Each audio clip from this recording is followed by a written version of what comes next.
Shalom, shalom, bien-aimés dans le Seigneur, que la gloire soit rendue à notre Seigneur Jésus-Christ. Nzambe azwa lokumu, azwa masanjoli na ye. Tozokutana bitumba oyo ezotelema ba lumière nyonso esili kozika. Subitement, tozopréparer prédication, tokitobanda boye courir bouger ba lumière nyonso eziki. Boskize biso pona qualité. Pour moi, un peu sombre, nous allons avancer. Lelo, eza souka ya message na biso, o eza la thème.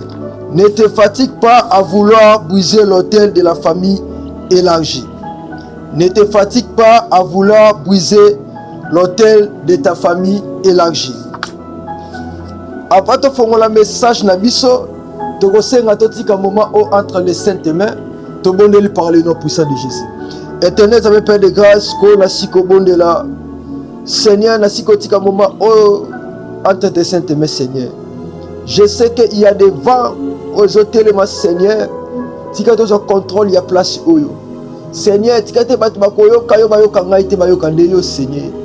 Mais à travers moi, ça a un vase pour contenir vers ma lampe pour ébellissa libotanayo pe bazane sengo. Seigneur, natiki liloba oyo entre tes saintes mains. Ezala esprit mon côté, il y a fatigue, il y a pongi.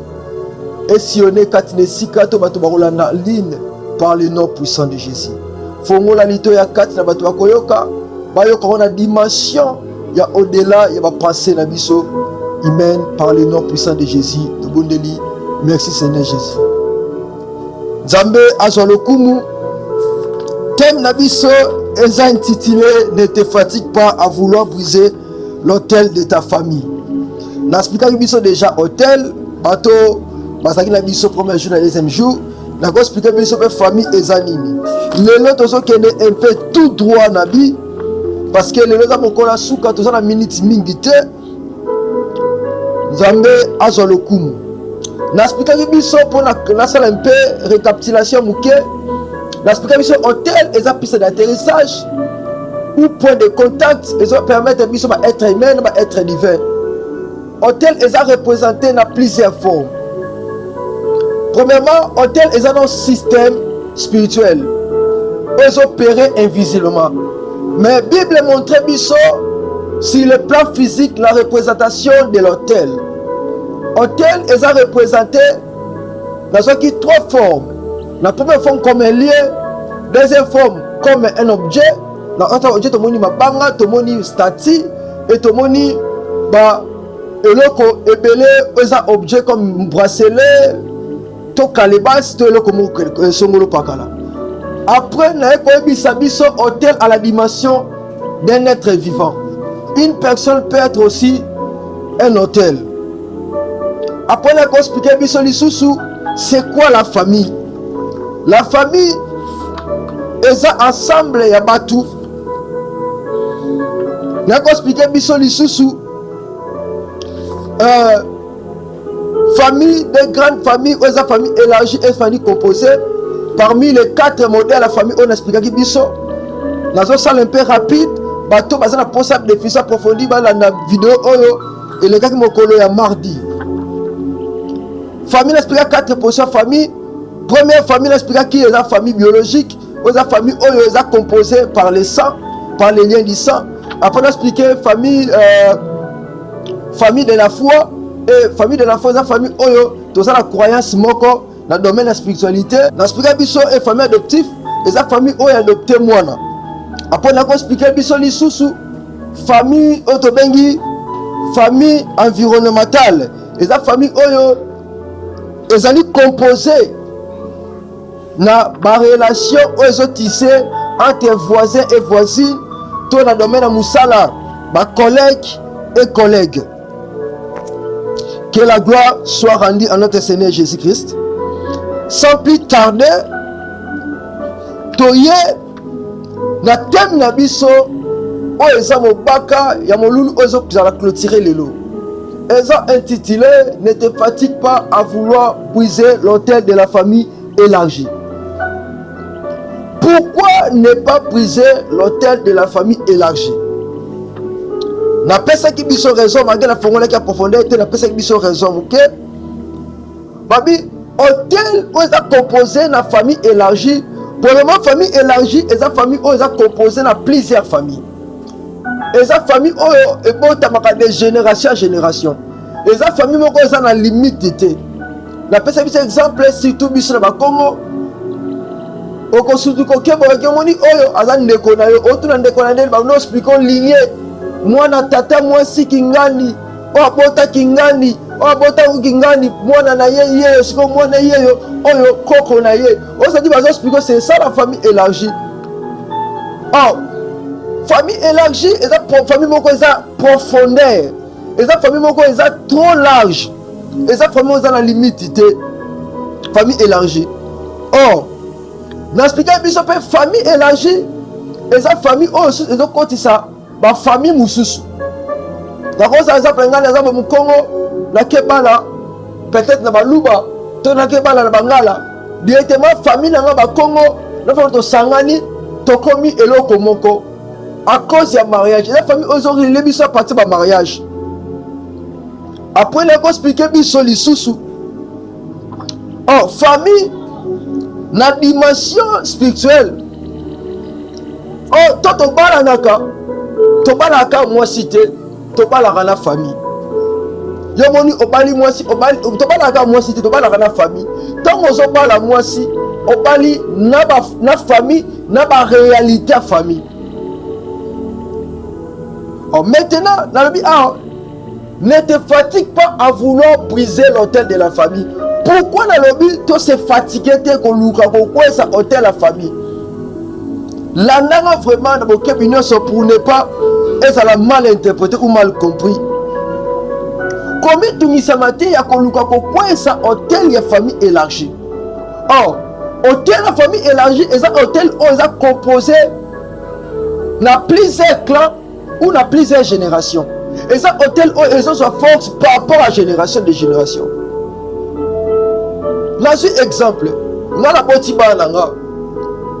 Bana na boti na tiki bango na hôtel oyo nga loko na za centre na bango na tiki bango na hôtel oyo za négatif. Oh bana nga so ba briser te et continuer. So ba briser te et so continuer jusqu'à ce que mutu moko ko telema. On luka a briser ma réalité a luka a moi briser moi exact parce qu'il n'est pas y a endroit. Mutu moko comprend les ngate. L'éclectique simple. Oh, hôtel la famille élargie, et ça hôtel oyo, et ça composé, et ça hôtel oyo, ça composé, ou et ça créé de génération à génération. Et ça colle de génération à génération. Chaque génération, ils ont contribué à hôtel ouana. Alors, pendant qu'il est tout trop bien, moto oiseau luka a quoi sortir la famille, alors délivrance et ça la collectif. Délivrance et ça individualité. Alléluia.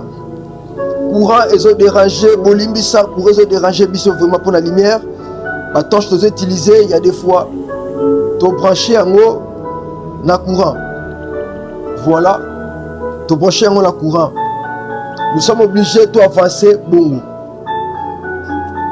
Oh hôtel la famille élargie et ça hôtel où ils ont composé de génération à génération. Et ça basé sur la descendance. Hôtel la famille élargie. Hôtel wana eza yote muto créé yango. Et ça fait papa na bino to ma créé yango. Et ça fait koko na bino akuti yango. Et ça hôtel oyo eza sur ma forme. Peso comme ma kasi par rapport à génération de génération. Oh, c'est pour cela que ne te fatigue pas vouloir briser l'hôtel de la famille. Mais pourquoi ne pas vouloir briser l'hôtel de la famille? Combien de temps ça luka ko esa yango? La nanga na bokebi nyonso ndeko nanga kota la qualité ya lumière te la nanga attentivement message va passer c'est vraiment important. Oh Nzambe premièrement Dieu avec sa souveraineté a respecté ka alliance a respecté ka ba engagement collectif et à respecter un engagement personnel. C'est pour cela que je frappe à la porte. Pourquoi je frappe à la porte? Ta porte pour une fongola kota. Oh, avant qu'on t'était sur le PC autorisation, tu. Le roman Christ, en a même fois, si tu crois, si tu crois, tu seras sauvé. Alors, c'est le domaine de guérison. Tant que qui s'appelle, même fois, ta foi t'a guéri. Ça veut dire quoi? La personne elle-même a la part monnaie de la vie pour le domaine de guérison. Pour le domaine de délivrance, la personne a la première portée ma casse pour la délivrance de la vie. L'homme, on en a conscience, intervention divine. Toute la grâce de l'éternel est localisée. Mais première des choses, il faut avoir la conscience. Il y a le cause ça là peut accepter la délivrance. Tu sais, Moutazana Kindoki, à ton louki, on délivre. Ce qui est, excusez, on lui a délivré. Ce qui est bon, il y a, on quitte au matin, qui nous gagne qui n'était. Première chose à faire, c'est quoi? Il faut d'abord animer kotika. Oh, et ça parmi Fardin Liboso. C'est pour ça que Christ a dit, venez à moi, vous tous qui êtes fatigués, cherchez, je vais vous donner le repos. Alors, il dit que restez là, non, venez à moi. Venez qu'il n'est pas là, il combat tout ça dans mon propre service au repos. A fongo li porte na ye. A fongo li ozali ekuke na ye. Azo senga na ye ozolandanga. Oyela bikuma na po yak zongo a décharger ngo. Il y a d'autres chrétiens bazalo kola maman o bazalaka azala kati ya bisi mais azui mukif azui collecte na mutu. Oh Christ, il est notre bis. Christ a un véhicule la bis. Tant qu'on m'a dit, faut que bagage tient la coffre. A comme sur la destinée. Mais yo, on commence à la carte à moutou qu'on se colle tient la moutou. Il faut avoir la conscience. Oh, on tient la famille. Et ça passe même impossible. C'est là que la musique avec précision. C'est plus impossible pour ça la briser. Parce que Dieu respecte l'engagement collectif. Oh, auquel on a un engagement personnel, c'est un collectif. Famille, plusieurs familles. Ils ont vivre dans tel ouana. Ils ont signé, pour ils ont brisé. Ils ont signé intercession collectif. Ils ont signé un collectif. Mais ils ont la yebisanga. La famille, vous avez combien de religions? Dans votre famille, boyoka na ana nute mutazala penser na ye mutazala nenga vivre na ye soki ba noko bana noko ba vivre ndemo na bana tata moi cité soki na libota o bazo bala mais libota o bazo bala te soki le bosanga na kasu matanga ezali mais soki fait au moins mutu sabe enokelanga te baba mona ka bango basalo kola soki ba bango ba bonga bango ba kotika biso et biso kotika bango ba kolo mokili. Oh, alors, nous avons avant là où l'amour règne. La délivrance, et c'est un repère bateau basa ini, basa ensemble. Alors, nous avons une famille de biso malade. Yo peut-être, nos cousines, nos la raté. Tata moi si nabi na senga papa nabi no mbongo, papa bisi na zala mbongo te. Aïssa papa bino bio bana ba ka classe nga ba ka classe te. Non c'est un moment où on peut s'en à partir de la rancune et quota. Famille Bolimwe Sate, sur le Yébisanga, hôtel ou à Libota, bon salon unité ko quoi n'engeni. Et qu'on s'en a brisé n'engeni. Yamona zo Yébisayo, hôtel la famille élargie, et ça purement impossible et difficile d'être brisé. À l'exception, je ne limite pas Dieu, car Israël va son Moluana. Bana Israël, qui visité par Nzambe, c'était par rapport à la promesse. Et le peuple est la promesse. C'est pour ça que grâce wana. Et le peuple est choisi à l'éternel. Il y a qui grâce wana. C'est pour cela. Parce que ngolo siko yebisanga, tanyelanga des familles, oze laji baso vivre ndema vivre bazena esclavage ba bima bango moko. Babima ba luka délivrer sa famille la bango élargie et famille bango élargie et soit délivrer bango nyos. On comprend les gars que non, et ça ba groupe ba tout le monde va lumière. Et ça li sanga ba tout le monde va lumière. C'est pour cela, même si on était fatigué, va vouloir briser le terre de la famille élargie. Combien de commentaires il y a quoi sentir la famille élargie? Mais quand parce que son ami au Boukate, ça veut dire que le Boukate a sa source. Source telle, il y a famille élargie.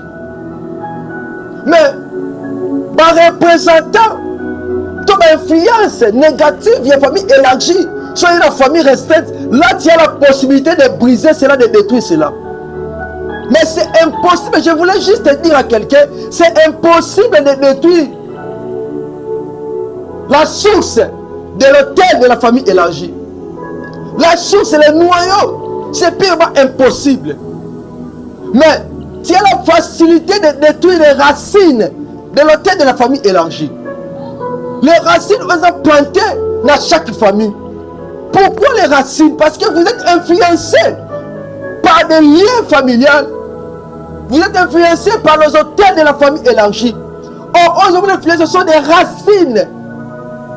Mais l'arbre en question, c'est impossible de le briser parce que l'arbre, voilà, ils ont s'occupé de ma liesse ébélée, ma botte ébélée, ma clan ébélé. Ce que tu vas faire, comment briser, comment détruire, ma soeur, mon frère. Aujourd'hui, on va remarquer, la famille élargie, et ça va loin, moi, ils ont établi qu'on a hôtel. Ils ont influencé ma vie, na biso. Ils ont mis tout là. Ils ont brisé en côté. Mais comment ils ont influencé la vie? Mais il faut d'abord qu'on ça ils ont resté la famille restreinte. C'est pour ça que mon cousin là, parce que mon lumière. Parce que moi, ma ici sur c'était, m'a détruit arbre généalogique de la famille. M'a détruit hôtel où est la principale de ta famille. Mais m'a détruit ma racine. Ma racine continue dans ta famille restreinte. Parce que hôtel de la famille, et ça, nous étions au milieu du village. Chaque parcelle est un endroit où il y a racine. C'est ça l'hôtel de la famille élargie. Hôtel de la famille élargie, et ça, nous étions tout autour. Il y a Banda. Banda qui est tourné, nous étions on était en train de penser à Mississa naye banda kuli de permettre ils ont bénéficié de Mississa wana veni baza influencer Mississa wana hôtel la famille élargie et ça le kola nzete o etelemi tout autour nango banda ku ezali chaque parcelle to chaque ndaku azo bénéficier la racine yona bake koluka komi tumisa mate pour nzete za na katikata banda ku wana chaque ndaku e contribuer à la nzete wana. Chaque n'a peut vivre dans nzete wana. Ils ont vivre dans le linge belé. Ils ont lié fruits nzete wana. Même les fruits ne sont pas là muté, mais ils ont bénéficié dans le domaine négatif. Ils ont influencé dans le utiliser terme et non bénéficié. Qu'on influencé dans le. Il y a chacun des familles, est en droit nzete wana. Pour que contribuer dans tel wana. Alors. Parce que Moutou a la capacité c'est lui-même Dieu. Alors Nzambe a respecté l'engagement personnel. Nzambe a respecté l'engagement personnel ou collectif. Engagement tel a créé na banani te za nani. Hôtel wana ils ont créé des générations, les générations. Ils ont tellement générationnel. C'est purement impossible d'être détruit. Ce que nous allons détruire, ils ont une intercession collective ou ils ont familial. Dans la mabota na biso, tous la combien de religions? Dans la mabota na biso, tous la combien de croyances? Dans la mabota na biso, mutu na mutu azala nzambe na ye na mabota na biso mutu na mutu azala batu na ye basolaka mwana tata mwasi asola bien mwana noko mais la famille tata na ye alobisaka bango te ya solaka na famille mama na ye na famille mama na ye mpe azala batu oyo alobisaka na libota wana hôtel wana eza hôtel moko très compliqué. Alors eloko na koloba ndena lobaki na lingi na répéter lisusu Ce que je savais, c'est que je brisé. Mais influence, tel ou les influences finanga. Racine n'a continue le pas ou nanga. Racine n'a continue na kunanga. Si on a brisé mon tendeni, n'a pas kata mon tendeni. Alors n'a pas salani. Et là on a sala. Et ça quoi ça kata racine wana. Qu'on détruit hôtel ou les côtés. Et non qu'on détruit source. Qu'on juste qu'on taque influence wana. Qu'on brise influence wana. Qu'on brise influence sur la famille et le continent qu'on a eu. Qu'on brise un mot.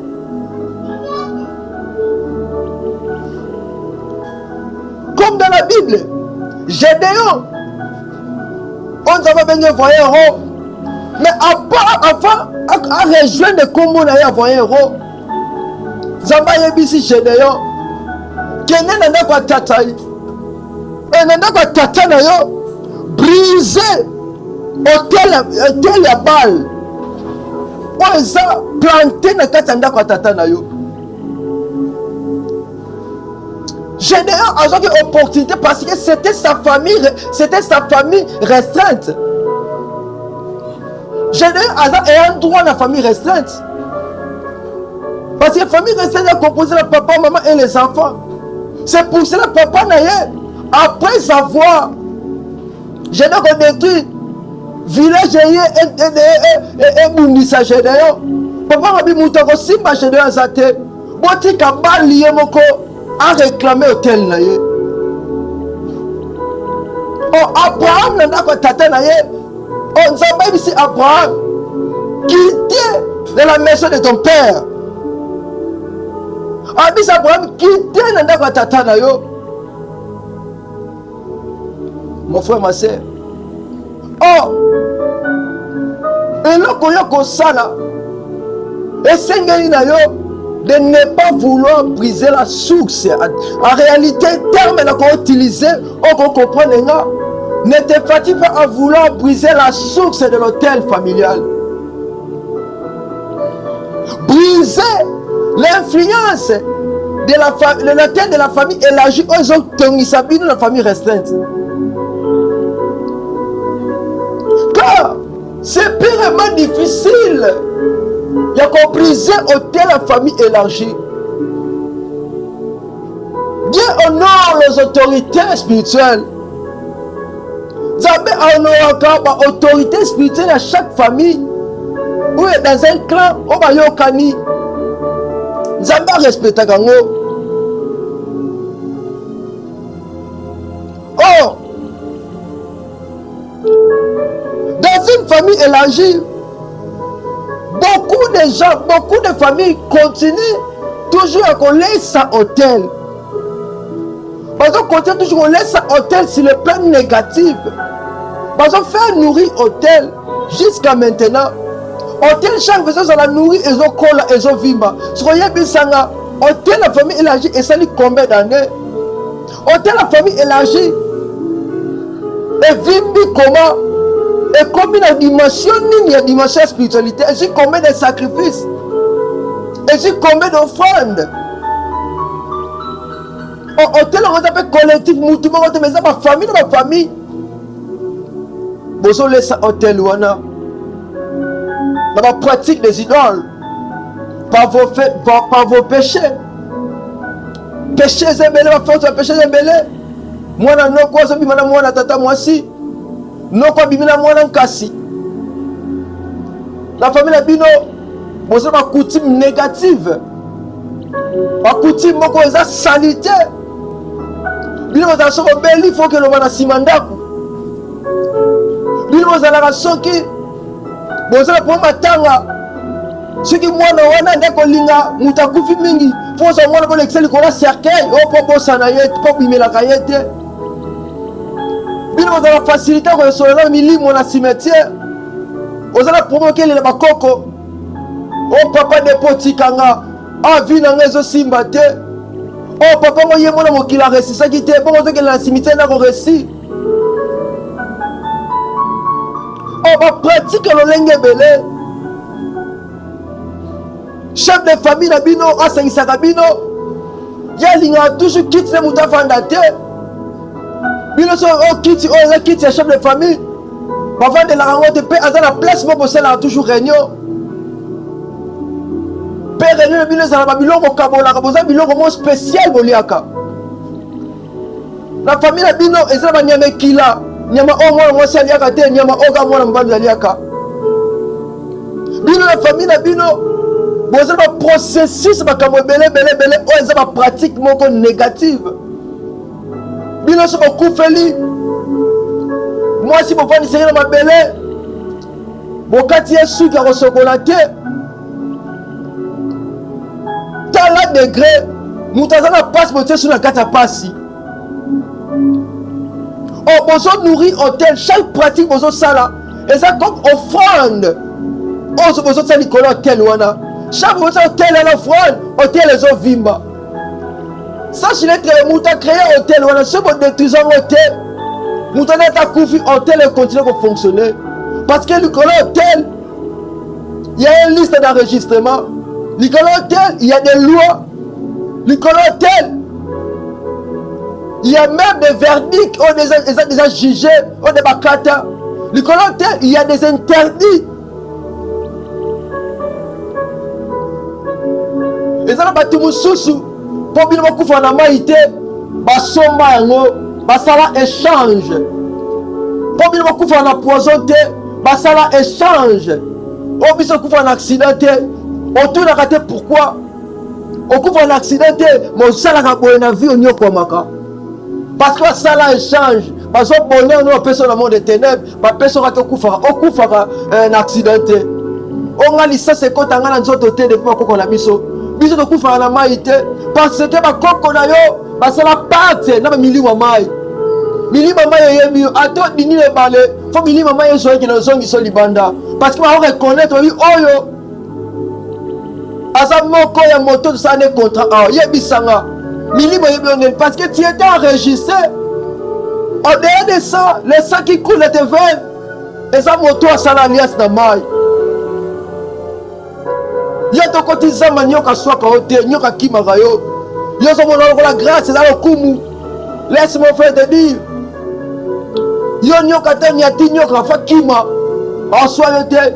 Parce que mili mwazamba papa na yo, to koko na yo, to accepte na basala contrat na mili mwazamba. Soyez bisa ka nyoka kima amona ko nani. Ponya mazamba kima amona ko nani. Yo mai esanza ka yo. La mai to dina la mai obima okoma nini ozaka nani benene protéger ka la mai oyo kufa un accidenté papa na yo azalaka chauffeur bino to sala accident de nini yo ba ke biso la famille to kufa un accidenté mais bisanga la famille kufa un accidenté mais loko ni ozo mona la famille na bino oza identique ozo mona pas cousin pas cousine na yo Papa bambana bandeko na yo mosusu papa leki na yo apa beaucoup farate yo zo bona lo kumunga mwasa boya kanga te mais bisanga osala stabilité na domaine bolingo yo mwasa boya ka yo te on nga solo bikabo ah mwasa ndimi yo mona opportunité l'hôtel élargi demande un grand prix pour être brisé. Détruire un hôtel de lignée élargie, ce n'est pas une simple prière, mais juste un combat générationnel. On faut compter là, on peut longa. Un combat générationnel, et ça c'est là, membre de notre famille par-ci par-là, on tient la même lignée, la même objectif, la même direction, pour longa. Alors, Yaro na yebisi yo oyo ko détruit et ça juste mis ça ou continue la famille na yo et ça recette parce que tu es responsable. Tu fais partie de la famille recette parce que la famille recette composée de papa, maman et les enfants. Oza y a un droit dans ta famille na yo wana. Papa ça la facilité qu'on détruit la famille restreinte mais élargie. Il faut qu'on détruise, mais il s'agit de l'influence où ils ont fait famille restreinte na bino. On se voit dans la maison de papa cousin na yo. pour un cousin, pour un tata, pour un couloute, pour un grand frère, pour ma grande sœur, pour un papa, oh, ça coco na bino. Aux hommes influence qui te la libota na bino. Là, vous avez la facilité de détruire. Même hôtel maléfique, ils ont influencé bino de mettre en mariage. Parce que c'est hôtel, monsieur, et bon, t'as makata, moi, ça va le batami, bobalani, vous avez hôtel, on va tisser, et ça la laisse au tisser, et ça hôtel, on va construire pour la génération Ozoya. Après, hôtel, la famille, là-bas, hôtel, pas famille, mobile, hôtel, la famille, moi aussi. Na hôtel, oh, bino, moi, c'est un bon ça là. Là, vous avez la facilité de détruire cela. Parce que ma propriété à la famille, Bozawana, si papa Koufi, maman Zali, si papa la maman Koufi, Bana Bazali, Bangonde Bazama, Kolo famille restreinte.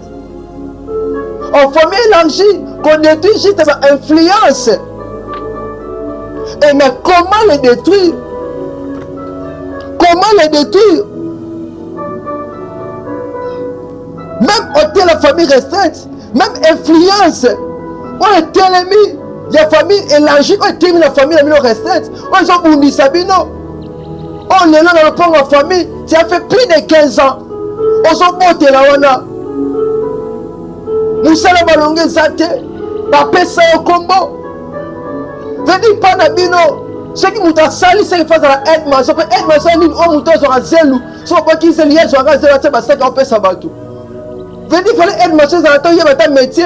Il y a un métier qui est sous Kakawana. C'est aussi comme ça, il faut créer le problème.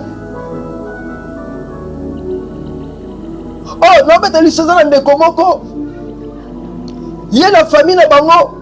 Baloba Moutako Salate. Atozan, la famille de Moutako Salazate. Ndekwana, atangi ba classe de Sili. Alobi, nga il faut na sala. Attirer ma possibilité, ma volonté à 6 classes pour la famille de Bango Mouton sur 6 classes, mais beaucoup salaté. Le fou est parti. En super Moussala, c'est 52 ans. Moussa, c'est bon, c'est un rendez-vous de Cécilie. Parce que interview de Cécilie, on se bat dans Moussala lobby. Yaka, la 8e, il faut que tu aies un chef pour te personner. Tu peux personner d'un coup.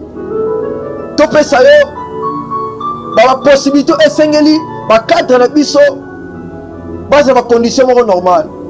Faut raisonner les serments, si moi si voilà, nazi mon sala, vie dans les bondi. Oh, ok la famille est yoki. On bien dans le moutouma comme bébé sinibeko. Et dans le moutouma quoi ici ma loi. Mais chose grave, faut à la mouka na temps moi ça repasser les nègres à la kaka bongi c'est chéri.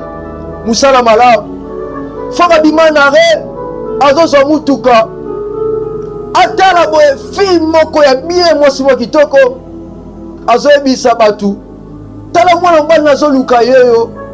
Mwana mbali abimi na ngala butu apesi ngelo côté. Akimi na mbongo na musuna salaki. Nde mbali nazo comprendre te. Moi sozo lo banini. Abi yo kase ko kimanga. Na zio lelo yo kase ko kimanga. Frère alinga expliquer boye. Yebike batongo de batambo basandu bande batambo bazana batuno batambo laka. Ba bandi kometa frère. Ba beti frère. Frère anga défendre mais ça ezo se tenir te nana koyoka ye. Faut bina yebe no côté bazo beta ye. Ba beti frère. La police est commis sur place. La fille a fait ses explications. Bon, balo, abimi nanga lobi, asuna mbongo nanga na téléphone, nyoso nanga kenango. La police est kangiye, et qu'elle a caché la lit des jours na cacho. La moussa propre soit bête qui na téléphone soit côté de bungi. La moussa va zeli mutu ayete. Parce que mutu lobi mutu ayete, parce va remplacer mutu. Après tu vas remplacer mutu lobi na mon frère abimi. Moi c'est bunda bimi sie. Frère nga que la moussa vise papa. Oza sérieux te. Biso linga bato bazaka sérieux ni kobenga ni ko se justifier ta musala opesima mutu musu. Pourquoi? Oh, ma loi libota famille élargie biso la famille mutu asala razate. Tanga ya ngata teti. Et ça la mutu mususu la famille na bango mutu akoza diplôme azate. Ya jour azoza diplôme mais un jour on sala accident. Tant bazo dingo sali kamo na famille, tozo mo sali kamo na vie na yo, ta la famille na bino. Est-ce que mon nom sala famille biso salaka? Okobala sepeli, obinga la longi esili. Vivre ce qu'on a dans des problèmes. Vivre dans des problèmes. Et ça va tout mususu abala ma stabilité à famille foyer zate. Et ça vous tous aussi même la stabilité financière zate. Pour la kolonga yango, et ça va le processus moko. Et ça va le processus moko. Oh, pour briser l'autel, il faut avoir un accès à l'autorité spirituelle. Pas comme à un niveau pour briser l'autel, même la famille restreinte. Donc, influence la famille, influence l'autel, la famille élargie, pour briser cela, il faut avoir l'accès. Et comment avoir l'accès? Nous lisons le livre de Luc, chapitre 10, verset 19. Nous faisons dans la mission. Voici, je vous ai donné le pouvoir de marcher sur les serpents et les scorpions. Et si toute la puissance de l'ennemi, rien ne pourra vous nuire. Alors, pourquoi mon niveau oyo, au tel la oppression oyo, au long la dégâts oyo, au long la situation oyo, pour soit autorité spirituelle, pour long la obstacle parce que les serpents symbolisent la tromperie, la séduction, le péché original. Le péché original. Il y a dans un mission d'écho. Sur le livre de Genèse chapitre 3 verset 1, tu vas comprendre que péché est un péché originel. C'est la ruse du diable pour maintenir la famille dans la captivité. Pour maintenir la captivité, c'est la ruse. Pour d'ailleurs alimenter la réalité dans un normal, il va les coups finaux. Et dans un normal, Moussa les coups finaux. Et dans un normal, Basu, on va dire, pas soi. Nous avons personne Basu. Ils ont coupé la bino, on coupe la gamme. Bino, on est dans le mot de la bino, c'est normal. Bino, césarien, le couple va coutume le mot de la bino. Ils sont normal. Mais c'est anormal parce que c'est les raisons du diable. Pour long la rizouana. Et ça, c'est un pouvoir au canal Luc, le chapitre 10. Or, scorpion symbolise la piqûre douloureuse, attaque invisible qui paralyse et qui éjecte la mort de votre famille. Vous avez la mort subite, c'est le mot. Pour la nuit, influence de la famille élargie. Et continuer ma famille respecte la bino. Oh, bateau va aveuglé. Parce que qu'est-ce qu'il faut faire pour prendre cette autorité? On domine les colons, on a situation de contrôle. Et on sait qu'on a autorité, moko. Laisse-moi dire, laisse-moi te dire, mon frère, ma soeur, il faut prendre cette autorité. Oh, cette autorité, alors toute la puissance de l'ennemi, cela signifie le gouvernement du diable. Sortir de ce gouvernement du diable. Oh, ils ont opéré même la famille, même le territoire, même la parcelle, même la quartier Vandi. Et ça va quartier Moussoussou, sans continuer à l'éducation, à l'éducation, mon bébé. Et ça va parcelle Moussoussou, sans continuer à bosser, on va bien ça bosser. Si vous voyez qu'il y a un couple, il faut pas penser à nous, on y a malade, aussi malade, on malade aussi la famille, on la territoire, ok. Parce qu'il y a des gens qui sont hôtel, papa représentant même des lieux, et ça peut être hôtel. Et ça, si tu vas rêver des bis, on va accéder à la marathon. Oh, hôtel, on est là, toujours là, et ça va colonner, on va poser un mot. Et ça, on va poser un mot. Quand il y a l'autorité en Christ, laisse-moi te dire, papa, amen, amen, amen. Lorsque tu as l'autorité en Christ, tu deviens supérieur à ses puissances. Tu ne combats pas avec la chair, mais avec la parole et le nom de Jésus. Donc, vous allez mouiller quand tu as colo, quand tu as Christ, on va les choses dans notre côté. Nous avons comme on comme Moussala. Nous avons comme il y a une façon tout. On commet le niveau, on commet le pour soi zem. On commet le niveau qu'on l'Ouganda pour soi zem. On commet le niveau, on a mis matin la lettre mon ban pour soi zem. Pour le moment, on va pas dans la boîte, pour la boîte à la. Oh, yo comme nous comme nous autres maillés na yo. Mais si on s'accate dans le colo, on combat sous le maillé na yo te. On combat les sous la casse na yo te. Mais on combat avec un pouvoir supérieur qui est en Christ avec le nom de Jésus-Christ. Alors, comment avoir ce pouvoir-là? Il faut recevoir Jésus-Christ comme Seigneur et Sauveur. Il faut, mon frère, ma soeur, recevoir Jésus-Christ comme ton Seigneur et Sauveur. Et ensuite, donner ton corps comme un sacrifice. Oh, ce qu'on recevra Jésus-Christ comme Seigneur et Sauveur, on peut s'en sortir le sacrifice. Parce que Bible dit, mais à tous ceux qui ont reçu, dans le canal Jean chapitre 1 verset 12, si je ne me trompe pas, mais à tous ceux qui l'ont reçu, à ceux qui croient en son nom, elle a donné le pouvoir de devenir enfant de Dieu. Il faut d'abord qu'on recevoir rien, au comme moi, sans comme moi, l'ensemble, sans comme on dit, j'ai comme Seigneur Sauveur, la liste de famille, n'a eu qu'aux alatés. L'école tout, mais aux alatés, parce que tu es détecté par le sang. Le sang que tu portes, makila zomema, ezaba makila bakoko na yo, ezaba makila papa na yo.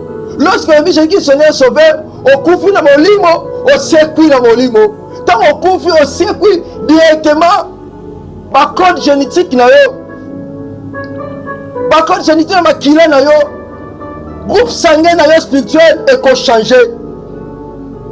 Oh, moi ba détecter ezate, ba prêtre na yo maboko, ba prêtre na yo corporel. Et qu'on s'assure de détecter la famille. Oh, comme invisible dans la famille. Si le plan physique, tu restes dans la famille. Mais si le plan spirituel, ça soutient la famille. Parce que dans la moto, on va adopter. Et c'est la moto, on va y soit. Oh, moi, là, oh, on dit, comme moi, là. C'est pour ça qu'on dit, j'ai comme Seigneur Sauveur. On s'assure condamné. On s'assure dans la loi liberté.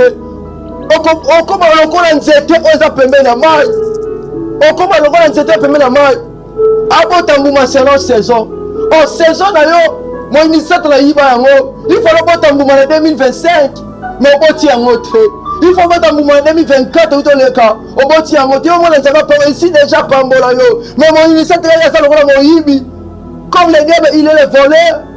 Aïe, yibi, on a bénédiction là, moi, botter en la saison des athées. Mais mon temps, quand tu as crise, les enfants, on va permettre de baler. Attends ma saison, à ce botter en selon saison là, parce que ça permet la mal. Oh, c'est pour ça que le Christ, il est le pierre angulaire, il est le pierre angulaire. Tu seras comme une maison bâtie, Nicolas Libanga. Attends, on peut payer une nengani au Roningalate. C'est lui la parole, c'est lui la vérité, mon frère, ma soeur. C'est lui la vérité, la parole. Mon canal Romains chapitre 2 verset 1, la Bible nous dit, je vous exhorte donc frères, par la compassion de Dieu, à offrir votre corps comme un sacrifice. Qu'on peut s'entendre le rôle de sacrifice. Pourquoi?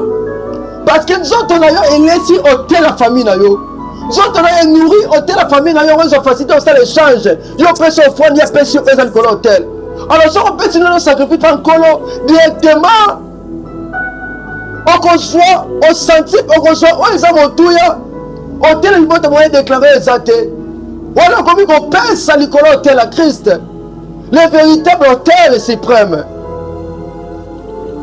On fait quand on a le rôle de sacrifice. On commande la vie dans l'épanouie. On monte au petit quand le roi sacrifice. À ça monter à son vivre restaurant. On porte pour la dit quoi? Si je vis, ce n'est plus moi qui vis, c'est Christ qui vit à moi. Parce qu'il s'est renoncé de lui. À ce qu'il Christ nous a donné à vivre quand il ma soeur, mon frère, tu que la Christ nous a donné. Mon toit a renoncé dans notre naïe. Mon toit s'est renoncé dans notre naïe. Tu qui corps naïe oyo. A connaître la langue à l'ingité. A connaître la langue à l'ingité. A vivre selon mon été. Hôtel la liberté de accepter l'enfant de naïo. Quand tu pêches, tu es tenté de nourrir l'hôtel de ta famille. Quand tu utilises les idoles, des coutumes bizarres, tu es tenté de nourrir l'hôtel de ta famille élargie. Ça sera impossible de le briser. Ma soeur, mon frère, aux églises, mais aux autonga, aux églises, aux oïba, aux églises qui nous ont ticate, aux églises qui nous ont ticate, comme mimiser, comme mépriser Maninga. Ma soeur, mon frère, on dit Jésus comme Seigneur Sauveur qui nous ont ticate, ma soeur, l'église. On commet un niveau pour coucher, ma soeur, dans 4 églises, mon soeur, mon frère. Après, on va dire, on reçoit, mon frère. Parce que tu es tenté toujours de nourrir l'hôtel négatif. On s'appelle ça l'offrande du l'hôtel négatif. Personne ne peut servir de maître à la fois. Soit entre chaude ou froide. Bible dit, Si tu es tiède, moi l'Éternel, je te vomirai. Ma soeur, mon frère, j'ai la position, tu as ma position. Personne ne peut servir de maître à la fois. Tu ne peux pas servir des hôtels pour des différentes divinités. C'est possible. C'est pire même possible. Dans un corps humain, il n'y a pas des esprits ou négatifs ou positifs. Si positif, positif. Si tu n'as pas l'esprit de Dieu, sache que tu as l'esprit du diable. Si tu es tiède, l'Éternel te vomirait. Tu seras la merci du diable. Oh, la meilleure façon de prendre l'autorité sur tous les esprits négatifs de ta famille, les influences négatives de ta famille, les hôtels qui influencent ta famille, c'est accepter Jésus comme Seigneur Sauveur et te donner ton corps comme sacrifice. De te renoncer. Il y a comme Iboya. Il y a comme là ta sérénité. Il y a comme vivre sérénité. Comment c'est fait? Tu peux ça ramener aux frères, aux pasteurs. Tu couches avec des femmes mariées. Pour ça ramener aux facilité pas d'ailleurs. Joseph, ceux qui ont une opportunité, mais Joseph a comment la destinée n'a été. Mais Joseph, pendant que tu l'as conquis, Joseph dit non, non, respectez nous amène là. Oh, Joseph a dit une place à passer, une place d'esclavagisme. Mais yo, sur moi, ça va continuer à faire ça action mon occasion.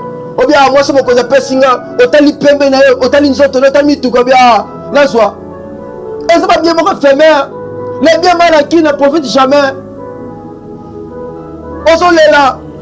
Moi, si on a bâti la césarienne, on nous amène à celle qui t'as la vie, tu t'es renoncé de toi. Tu es toujours de nourrir l'hôtel de ta famille, l'hôtel négatif du diable. On t'en nourrir l'hôtel du diable. Il y a pas que l'hôtel du diable, ils ont fait son retour. À loi naïe. On peut s'offrande, à passer à loi naïe. Renonce-toi. La vérité de la délivrance commence avec la nouvelle naissance. C'est d'avoir abandonné tout. De mourir en Christ et rester en Christ. Mourir dans le Seigneur. Ma soeur, mon frère, après avoir reçu Jésus comme Seigneur et Sauveur, tu dois te consacrer ta vie, devenir un autel vivant. Après avoir qu'on imagine comme Seigneur et Sauveur, vie na yo, on peut s'en l'offrande, et comme autel vivant, et comme tout mais car la Bible dit, notre corps est le temple du Saint-Esprit. Pourquoi on est comme un temple Saint-Esprit? Il faut que tu acceptes Jésus-Christ comme Seigneur et Sauveur. As-tu accepté Jésus-Christ comme Seigneur et Sauveur? Pour que ton corps devienne le temple du Saint-Esprit. Le Saint-Esprit vient après d'avoir accepté Jésus-Christ comme Seigneur et Sauveur. Si tu n'as pas accepté Jésus comme Seigneur et Sauveur, sache que ton corps est habité par des esprits mauvais. Laisse-moi te dire sur toi, c'est d'accepter Jésus. Parce qu'il est toujours dans ta porte, de ton cœur. Azo beta, azo posa fongola po ya kota, po ya vanda. Yo fongoli motema te, accepter te, akovanda nini encore ndenge nini. Même si dès le début, Jésus, notre Dieu, respecte la responsabilité personnelle, respecte l'engagement personnel même collectif. La Bible dit, moi et ma maison nous servirons l'éternel. Papa lobi ngai na bana nanga nanda kuna mo bima to servir Nzambe. Alors yo nanda kuna yo so koti nyo eza ouvert. Masanga miziki tala jaba camarade oza na bango, tala jaba entourage oza na bango. Dis-moi qui tu es. Dis-moi ce que tu fréquentes, je te dirai qui tu es. Ma soeur, mon frère, ta vie devient un hôtel vivant et ta maison devient une demeure du Saint-Esprit. Là où il y a l'hôtel de ténèbres, tu élèves l'hôtel de Christ par la prière, la sainteté et la parole de Dieu. Toi, mon ami, je dis comme Seigneur Sauveur, tu as la facilité de prendre l'autorité. Oh, mon canal, Luc chapitre 10 et lobby. Je vous ai donné le pouvoir de marcher sur les serpents et les scorpions et tous les pouvoirs de l'ennemi. Pour avoir cette autorité-là, il faut avoir Christ. Sans Christ, tu n'auras pas cette autorité. On attend que tu as Christ à toi. Et puis pour la nini, là, il faut une parenthèse. Tu sais pourquoi?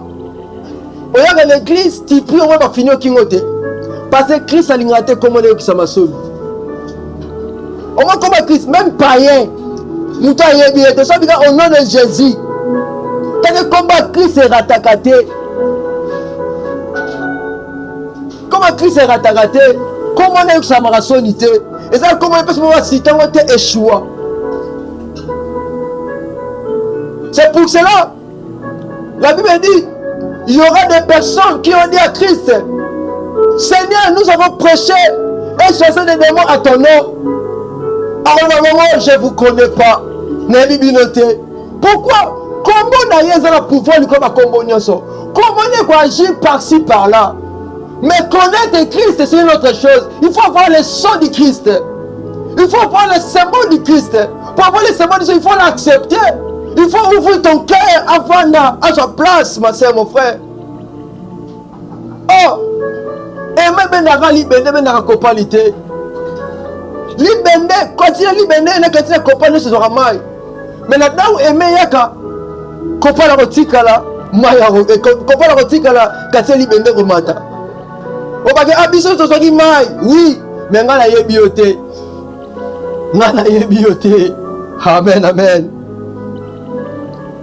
Je ne laisse pas seulement Jésus briser pour toi, mais deviens toi-même un instrument de rupture et de bénédiction dans ta famille.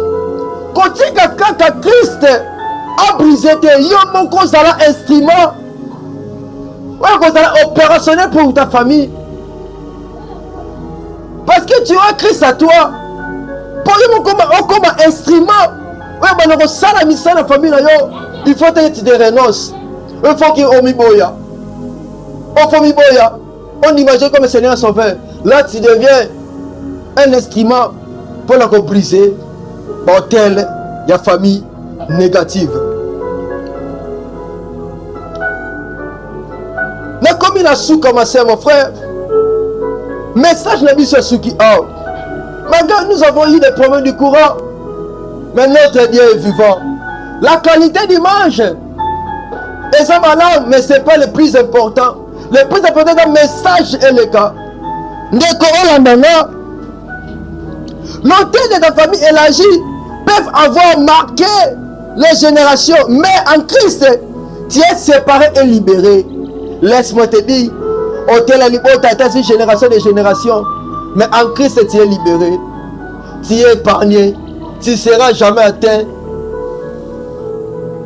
Tu ne seras jamais limité. Ton chemin sera ouvert.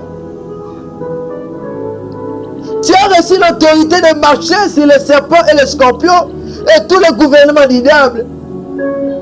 En Christ, tu as reçu cela en Christ. Si tu as Christ à toi, mais tu n'as pas encore renoncé, renonce-toi, mon frère, ma soeur.